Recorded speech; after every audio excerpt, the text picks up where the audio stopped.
Bismillahirrahmanirrahim. Up till now, we have covered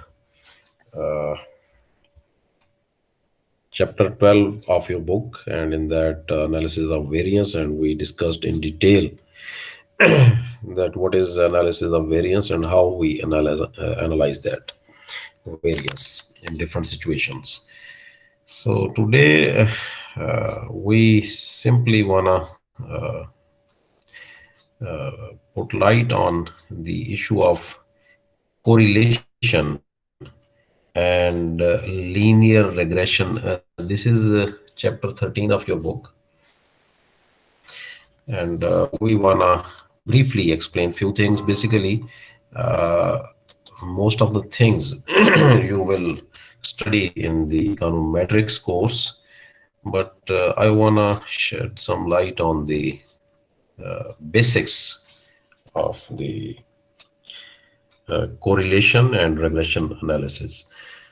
So first of all, what is correlation analysis? What is correlation analysis? A group of techniques to measure the relationship between two variables. Basically, if you see correlation between two variables, so you basically want to know that what is the relationship between two variables in case of population. So we are unable to take normally into our account the population data. Let's say there are two variables x and y. So we are normally unable to take the whole population data into our account if population is so big. So what we do, we take into our account sample from both populations.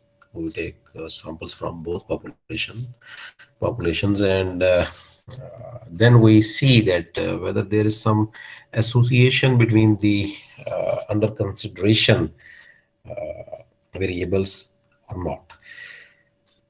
So if there is some correlation between the two variables, then we then confirm that whether this relationship that we have found in case of sample using sample data, whether that is also true in case of population or not.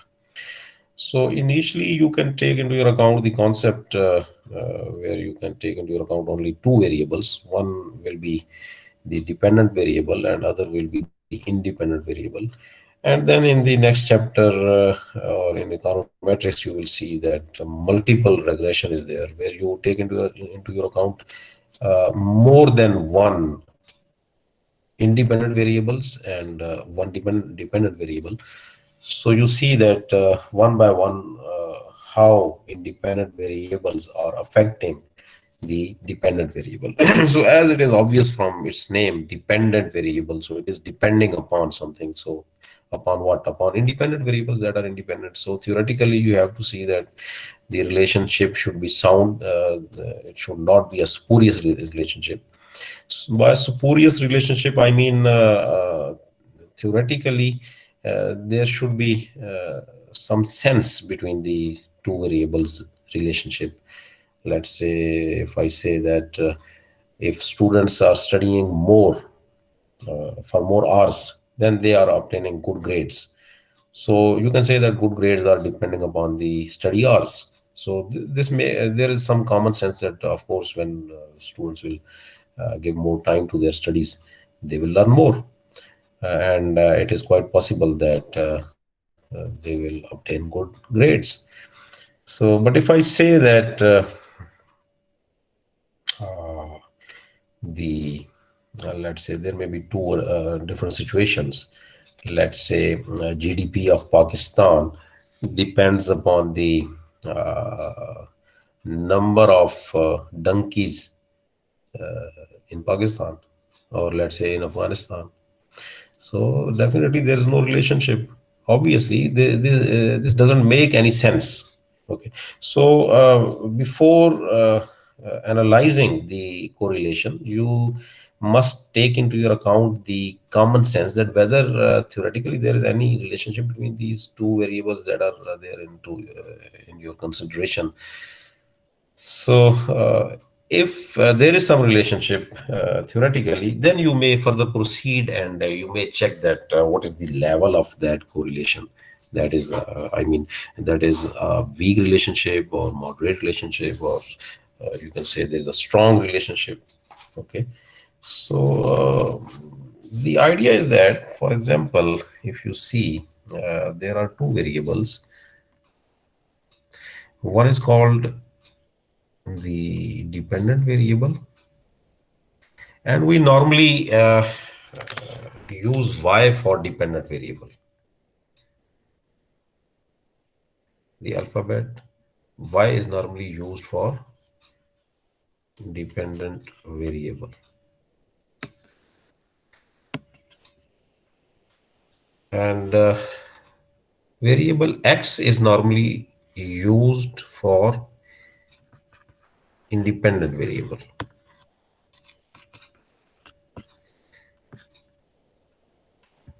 So, I mean, independent variable may take any value, and dependent variable will definitely have some value that will depend upon the independent variable's value. Okay. So, if you are given with values for both variables, then you may check that whether there is any relationship or not. So, let's say in your book, if you take into your account the data that is, let's say, if I take into my account the same data that is there in your book, these data. So, this is an example solved in your book. You can solve it on your own. So you can see sales representatives are there, sales calls are there, and copiers sold. So you can say these are the representatives. I mean, these are the employees of some firm, let's say. And Mr. Brian Virost made 96 calls to the customers. Okay, so as you see that in case of different banks, the bank staff normally that is appointed for or deployed for making calls to make customers, or to you can say to convince the customers to have some credit cards. So I think you normally receive such calls. We are talking from uh, this and that. You can say from that bank, and are you interested in making some credit card? So sometimes you straightforwardly say that no, I'm not interested, and sometimes they may convince you that these are the benefits of the credit cards. So you should, you must have credit card. So these are those calls, let's say. So this employee is making 96 calls, and because of these calls, he is able to sell 41 copiers. Okay, so it makes some sense. Okay. So similarly, other employees are also making calls. These are the telephone calls, and these are the responses that these many copiers were sold because of these many calls. So you have to see that whether there is a positive relationship between sales calls and the copiers sold, or there is some negative relationship, or there is no relationship at all. So definitely, if you will observe finally that there is a positive relationship, then you will focus upon making more calls. I mean, if you will ask your staff, let's say, being a manager of that firm, that as by making more calls, more copiers are being sold. So you should make more calls. If you see, let's say there is no relationship between the calls and the copy it's sold. So you will say that there is no benefit of making calls, or definitely for calls there will be some cost. So you will avoid that cost, or you should avoid that cost. And if there is some negative relationship, then definitely you will not go for calls at all. Okay, because let's say by making more calls, less copiers are being sold, there will be negative relationship. But apparently, theoretically, if you see, there should be a positive relationship. There will be a positive relationship between the calls and the copiers sold, photocopiers, let's say. So now the first issue is that we are interested in knowing that what level of correlation between these two variables is there. So if you see, first of all, you will see that what will be the relationship between these two. So that relationship may be displayed in form of a graph, where normally we take the dependent variable on the vertical axis, dependent variable on the vertical axis.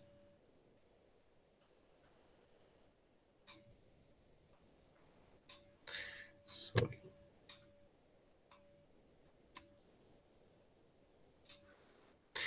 And on the horizontal axis, normally we take into our account x. X is an independent variable. So then what we do, if you are interested in representing the relationship graphically, then you may divide this graph into four quadrants. Okay. So how will you divide it into four quadrants? In the center, you will have X bar. Okay. So you will write down X bar over here and Y bar over here. So Y bar is the average value that you will obtain from the series that is for Y variable. Okay. So then you will graph the, first of all, you will scale the graph. Let's say if you see this graph in your book, better would be if I show this graph to you. So you can see sales calls are there and copiers sold are there on the vertical axis. Okay. Then you will, first of all, you will scale from 0, 20, 40. So it's upon you. You may scale according to the given space of your answer sheet. So how will you scale? You will see that what are the values. Let's say for sales calls, the minimum value, what is the minimum value? You will take into your account that value, and then you will take into your account the maximum value, and then you will give the difference between the values. Let's say in this case, you are going to start the, you see that 40, let's say is the minimum value, and the maximum value is, let's say, 180. So you may start the scale from 0 and you may end up it at 200. So you may give the difference of 20 to the values. And similarly, if you see this scale, so difference of 10 is there. So it's upon you. You may give any scale. And then, so let's say this scale is there in this graph. Okay. And then you will add the values. Add these values. Submission. Let's say, what is this? These are the sales calls. So sales calls are independent. This is the independent variable. So you will add all those values that are for independent variable sales calls. Add these values. What is this? This is X. And copiers sold, this is Y. So add these values. Summation Y divided by N. Summation X divided by N. So by using the formula that you are familiar with, that formula, summation X divided by N. As sample data are there, so therefore small n will be there. Similarly, Y bar will equal summation Y divided by N. So by using these two formulae, you will be able to find out X bar and Y bar. So let's say X bar is some value that will be over here at this point. So you will draw a line like this, and then from Y bar, let's say Y bar value is at this point. So you will draw a straight line like this. And then you will put dots according to the values. Let's say the value is, in this case, if you see sales calls are 96 and the copier sold Y's value is 41. So 41 and 96. So you can see over here 41. So 41 will be somewhere over here. and 96. Sorry, 41. 41 and 96. So 41 is dependent. This is independent. 41, 96.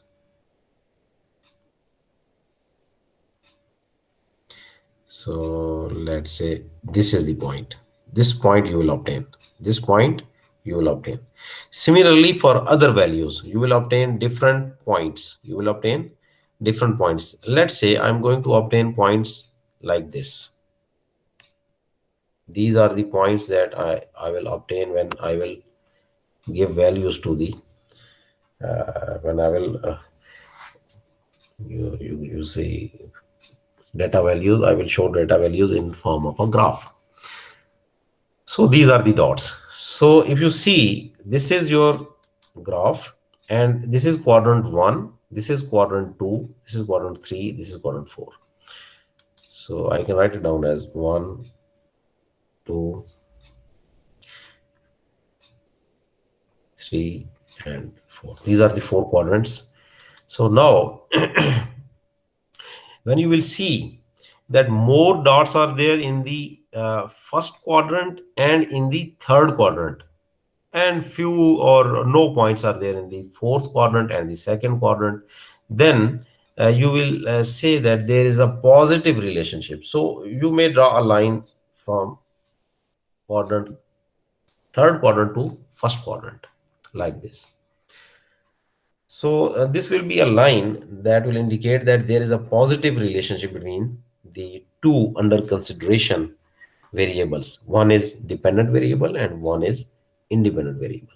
Similarly, if you see there are more dots in the fourth quadrant and in the second quadrant, and less dots are there in the first and third quadrant. Let's say this is the situation.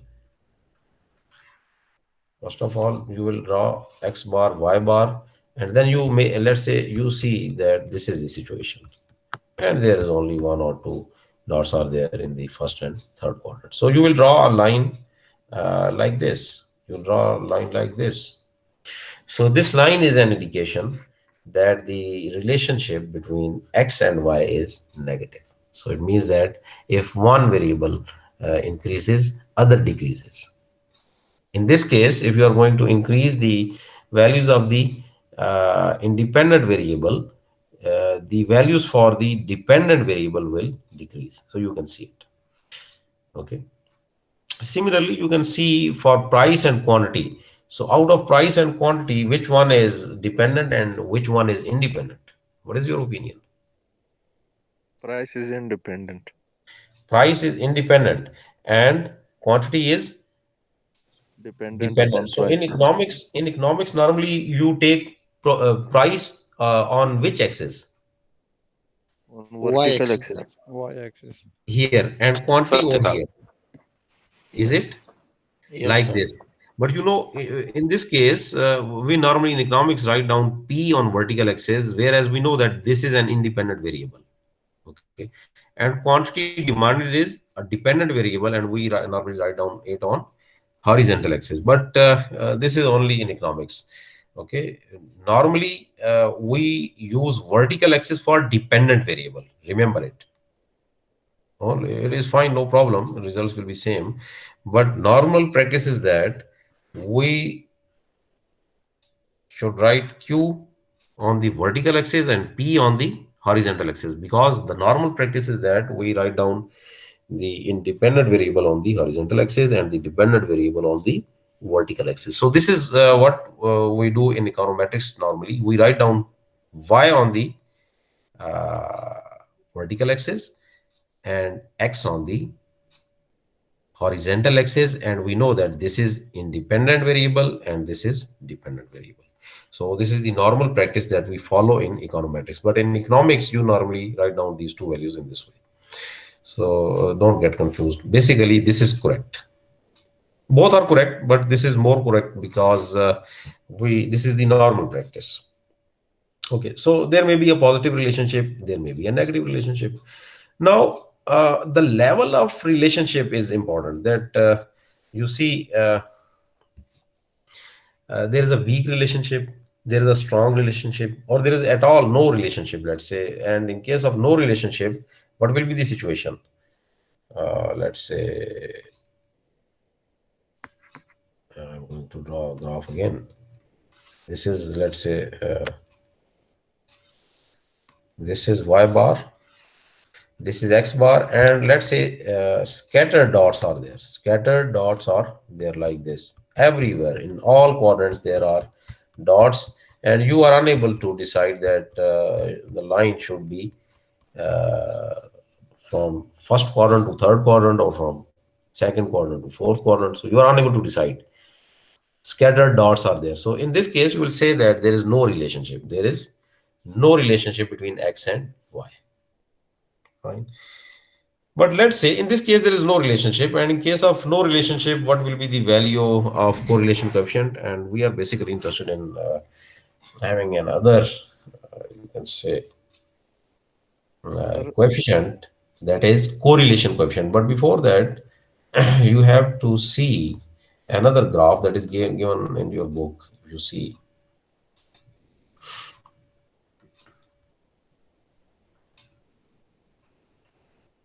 so you can see scatter plot is this, and we are unable to decide that in which direction we will draw the straight line. Yes, this graph. Uh, Correlation coefficient. Correlation coefficient is basically denoted by R. We normally write down R. This is the correlation coefficient. Let me write down R. This is the correlation coefficient. And formula for this is summation x minus x bar multiply by y minus y bar divided by n minus 1 sx sy. This is the formula for correlation coefficient. Okay, so by using this formula, if you obtain the value of r equal to 0, okay, you will say that there is no relationship. And let's say, and remember that the correlation coefficient will always be between -1 and +1. So value of r will always be from -1 up to +1.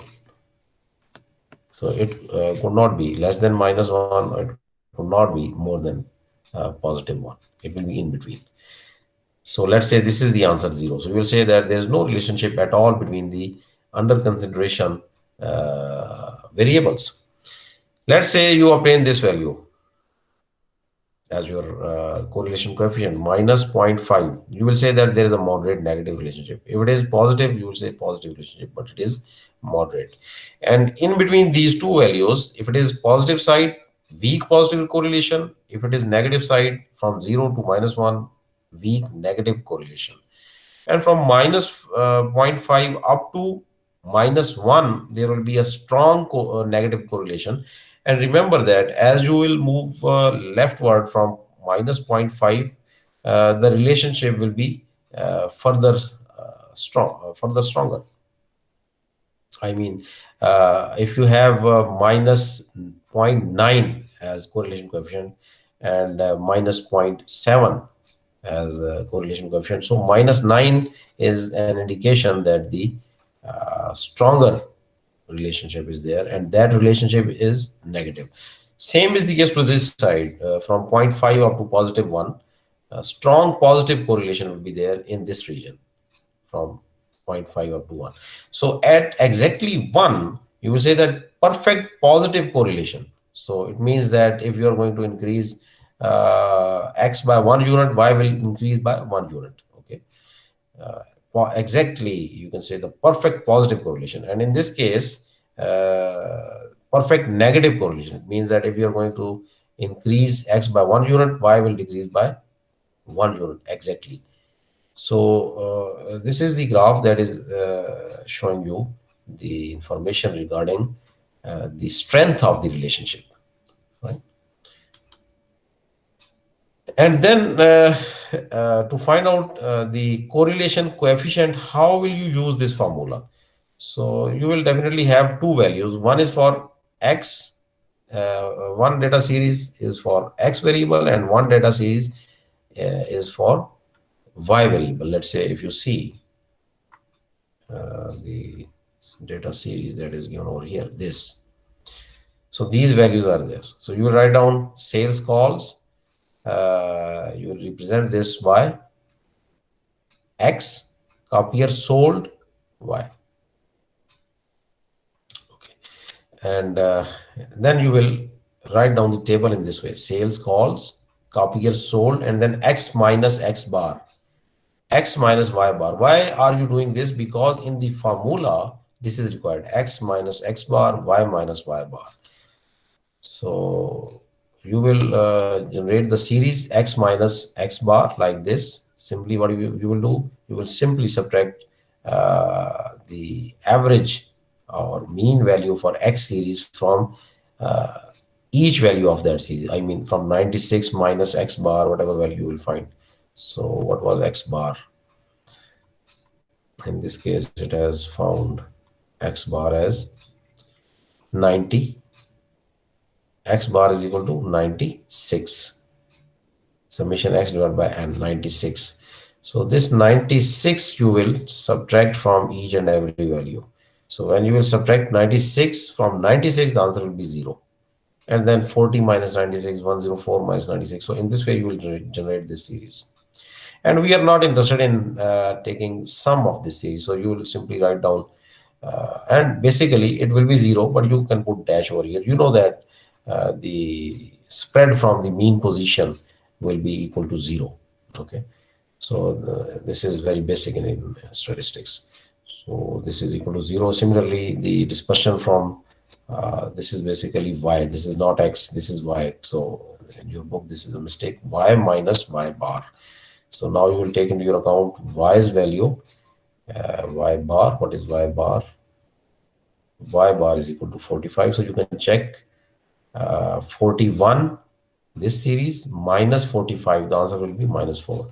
So similarly for other values, you will every time you will subtract 45 from these values. So let's say 28 minus 45, the answer is minus 17, and so on. And finally you will have 0. So to avoid this situation, I mean, we don't want to have 0 as a result, and we want to have some result in such a way that we may explain things.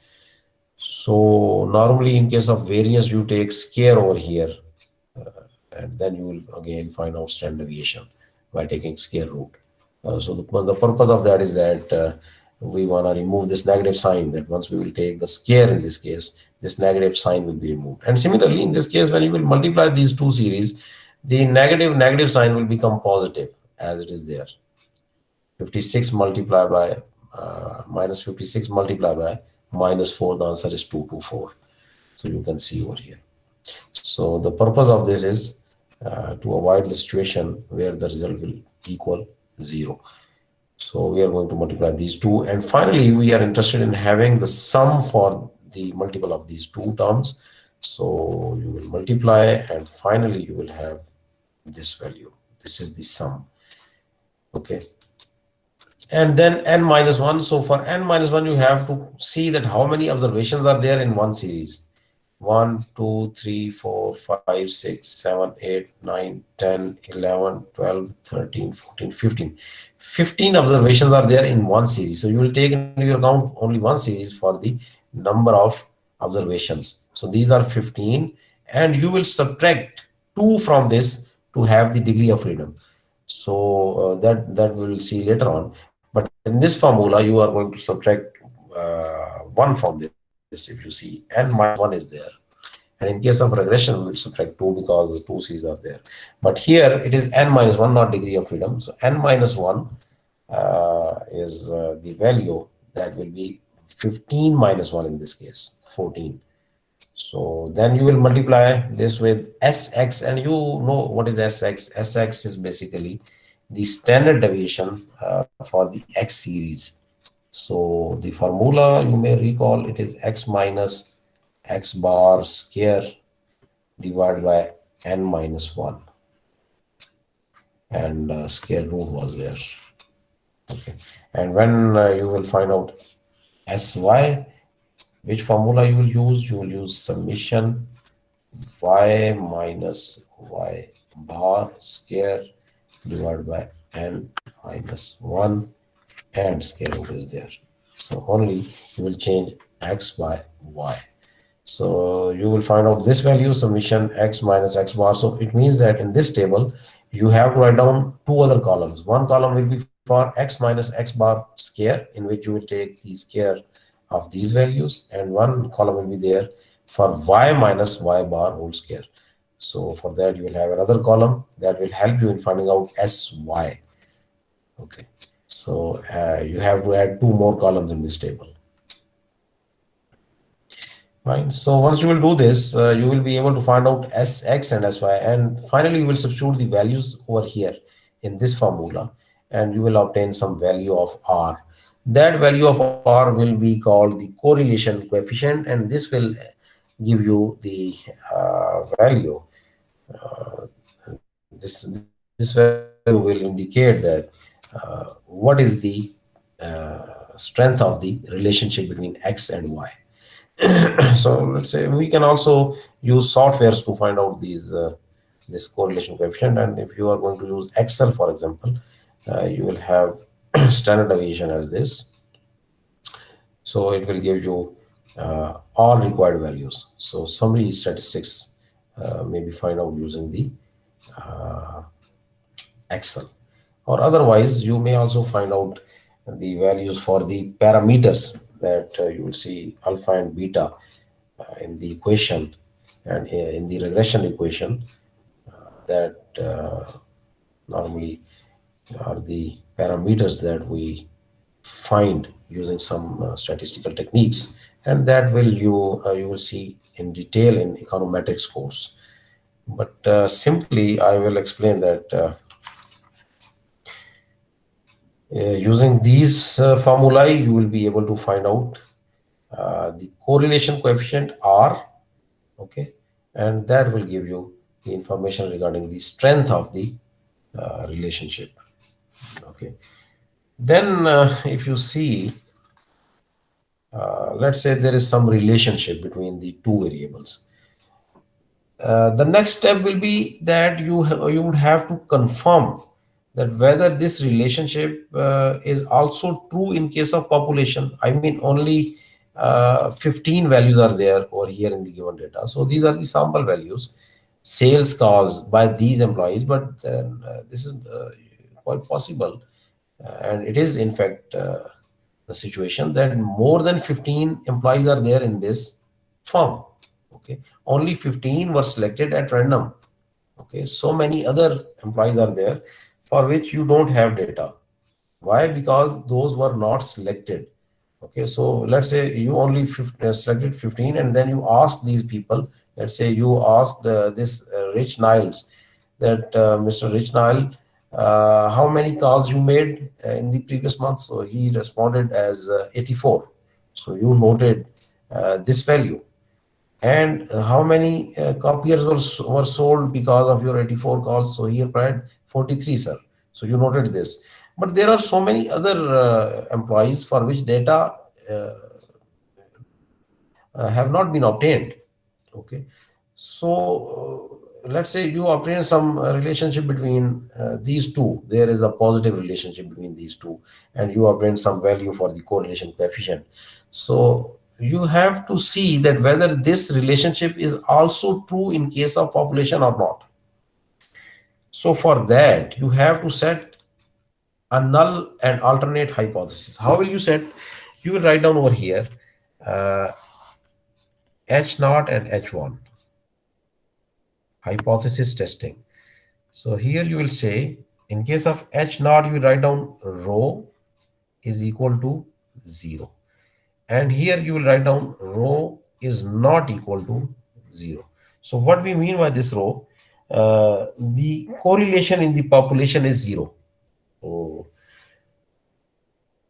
basically, this is a parameter. Rho is a parameter that will help you in knowing that whether there is some correlation when we'll take into account the whole population data.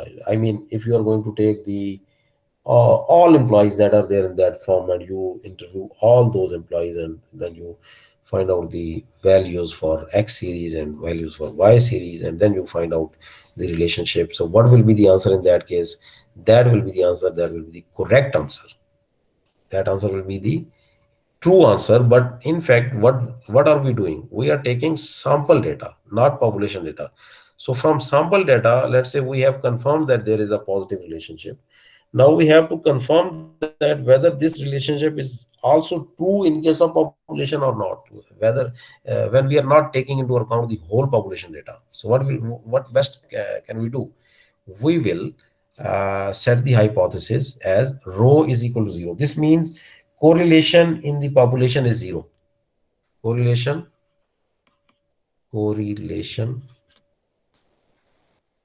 in case of population, or in population, correlation in population is 0. Is 0 means there is no correlation in case of population between x and y. Between x and y variables, there is no correlation, there is no relationship between x and y. When let's say if you are going to accept the null hypothesis after some uh, procedure, finally you are going to say that we are going to reject the null hypothesis. So rejection of this will be the exception of the alternate hypothesis, and in that case you will say that there is correlation in population. So you may write down over here correlation in correlation for I'm going to write it down for alternate hypothesis. What I mean, what this rho is not equal to 0 means, correlation in population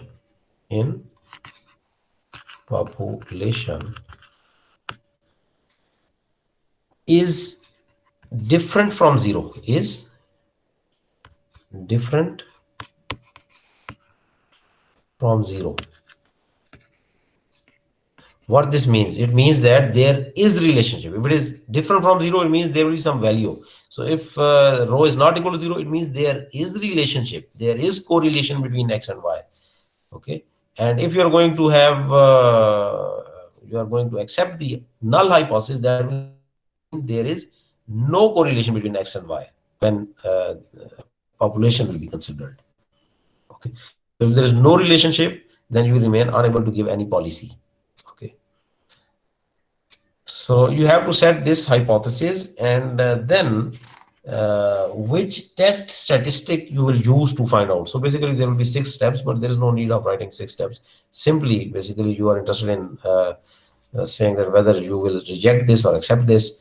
So for that, simply there is no need of using 6 steps, because that was only there in the hypothesis testing, because you are familiar with these steps. So you can straightforwardly say something about the null hypothesis simply using the test statistic. So in this case, the test statistic will be like this: T correlation coefficient, in the braces there is n minus 2. There is n minus 2 divided by uh, 1 minus r square. So you can see that this is the test statistic, T test statistic that you will use, and this is the formula in this case. So once you will find out the correlation coefficient, you will substitute that value over here in the formula, and you will substitute the same value over here, but you will take care of that value here in the denominator.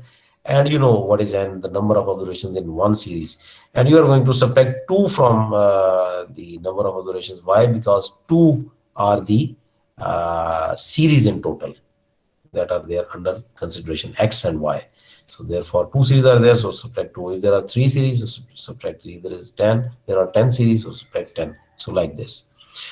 So you will use this formula to find out T statistic, and definitely the value that will be obtained using this formula, that will be the calculated value.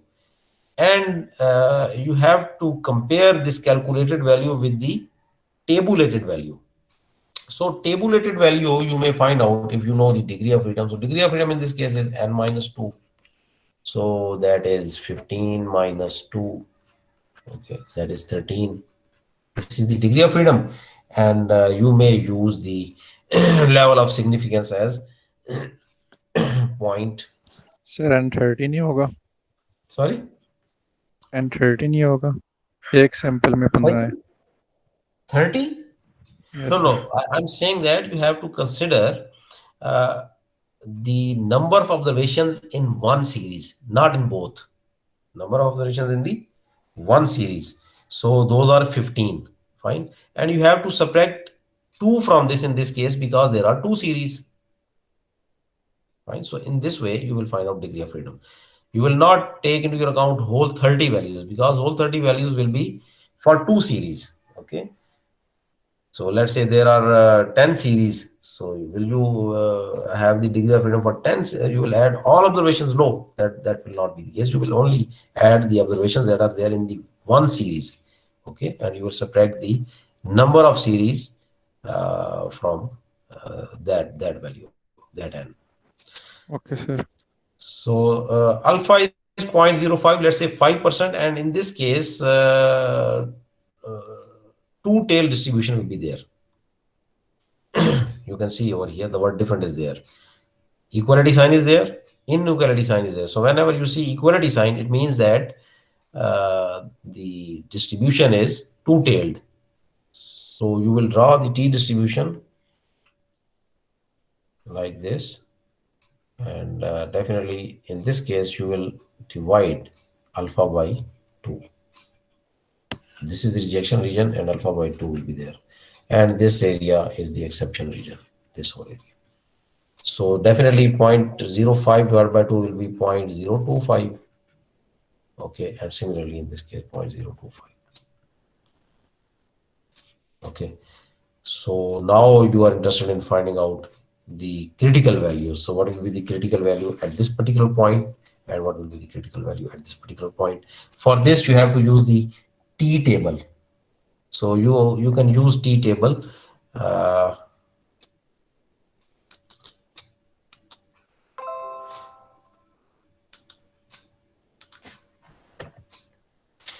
you can see over here.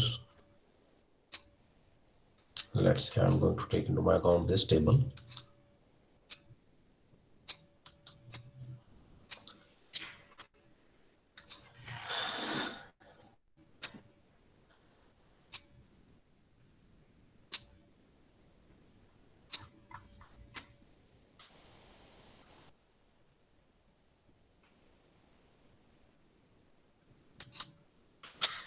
So against 13 degree of freedom, and if you will see for single tail, then you will see this row one tail. And if you are going to straightforwardly see for two tails, so then you will take 0.05 into your account. So 0.025 or 0.05 against these, you will find out what is the value at the intersection point. That is 2.160. 2.160. This is that value given over here. You can also see here in this graph. Let me show you on your book.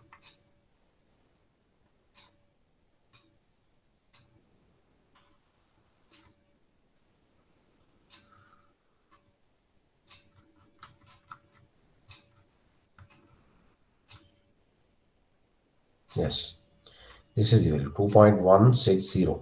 This is the critical value.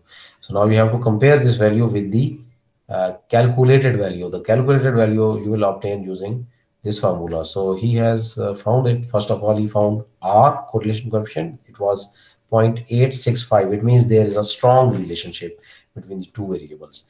And then he used T statistic, calculated T, the value is 6.216, and the critical value is this, and obviously this 6.216 is larger than this, and when you will take this value with negative sign, this will be to the left side of this value. So what this means, it means that you would reject H naught, and rejection of H naught will mean you will get this rho is equal to 0. correlation in population is zero, you are going to reject this statement. It means you are going to accept the alternate hypothesis, that is correlation in population is different from zero. It means there is correlation between x and y. There is correlation between x and y in case of population. So if you are going to take whole population data into your account, the same result will be there. Okay, whatever you have provided using the sample data. So this will be the result. So then there are other so many other questions that you can also solve from this section exercise. And there comes then there comes regression analysis.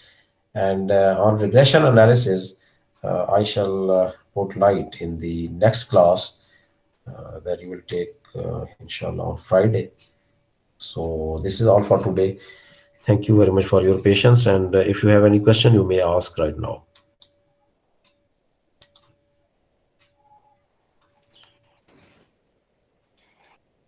Sir Yes.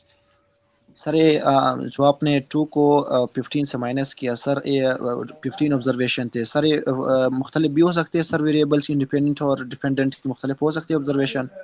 Definitely. If in this case we have 15 observations. So let's say there are 30 observations in one series. Then you will take 30 as n. Right? Let's say in this case, you can see 1, 2, 3, 4 observations are there in one variable, and there are two variables. So 4 minus 2 will be the degree of freedom. Understand? Sir अगर एक में 4 और दूसरे में 6 हो फिर भी इतना ही? No, we are not supposed to have different values in different, number of observations in two different variables. I mean, if there are 4 values in one variable, there should be 4 values in the other variable. Okay, it is not possible that you take another value 5 over here and you are not going to give any value against that 5 in this variable. Okay, so same number of observations will be there in two variables. Fine.